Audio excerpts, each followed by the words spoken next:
It was the last Friday of the month, and the pressure in my chest was building like a slow, tightening knot. I stood in the small living room of my apartment, staring at the rent notice pinned to the wall with a trembling hand. $1,425 due in 2 days. And my account balance showed a brutal $91.38. I'd already sold what I could, picked up extra shifts at the diner, skipped meals, and even pawned my grandmother's locket. Still I was short. Life in LA had always been a gamble, but lately, I felt like I was losing every hand. My roommate, Dana, was on vacation with her new boyfriend, and I was left alone to deal with the landlord, whose patience had thinned over the last 3 months of partial payments. I wasn't proud of my situation, but I was trying hard. And yet, it felt like trying wasn't enough anymore. I sat on the couch with my head in my hands when a knock came at the door. Firm, familiar rhythm. It was Jace, my neighbor. I hesitated. We weren't close, but he was kind.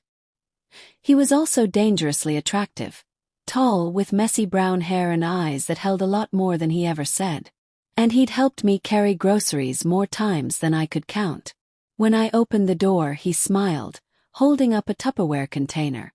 I made too much pasta. You want some?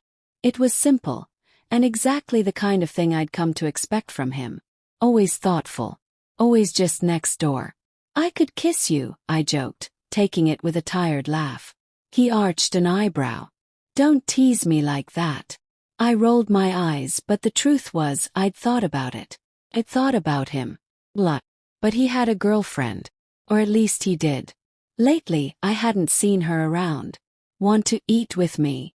I asked, needing the distraction more than I cared to admit. He nodded and stepped in, and for the next half hour, we ate at my tiny table while I did my best to act like I wasn't falling apart. But Jace had always seen too much. You look worried, he said quietly, finishing his food. It's nothing, I lied. Just tired. You always say that. I sighed and pushed my plate away. I'm short on rent. Again. And this time there's no backup plan. He leaned back in his chair, watching me. How much are you short? I looked away. Over 1,000. He didn't answer immediately. When I glanced back, I saw something shift in his expression. Something unspoken, complicated. What if I helped you? He asked. I blinked. What? I've got a bonus coming in from work. I could loan it to you. No, I said quickly. I can't let you do that. You don't owe me anything. His eyes locked onto mine. You've been kind to me. And I think we both know there's something between us. My heart thudded. I didn't answer. Not because I didn't feel it, but because I did. Every inch of me felt it. He stood and moved closer. I've thought about you, Riley. More than I should. Even when I was with Marissa. I swallowed hard. Are you still with her?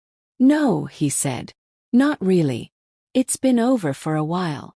The silence between us grew thick, trembling with electricity. He reached out, brushing a strand of hair from my face. You don't have to say yes to anything, he said. I'll still loan you the money. No strings. But if you want me, even just for tonight. My breath caught. Desperation is a funny thing.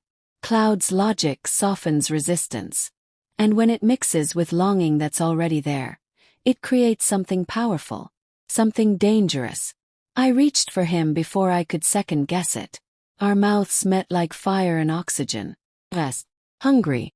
Years of pent-up tension collapsing into one moment. He lifted me off my feet and carried me to the couch, and I didn't care about right or wrong anymore. I just cared about how his skin felt against mine. How he made me feel seen. Needed. The night was a blur of whispers, touches, and soft moans.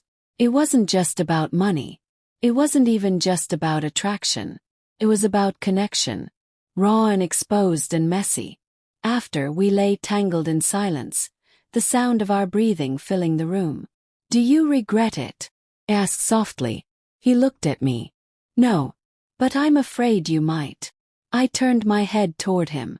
I don't know what tomorrow will bring, but right now. This?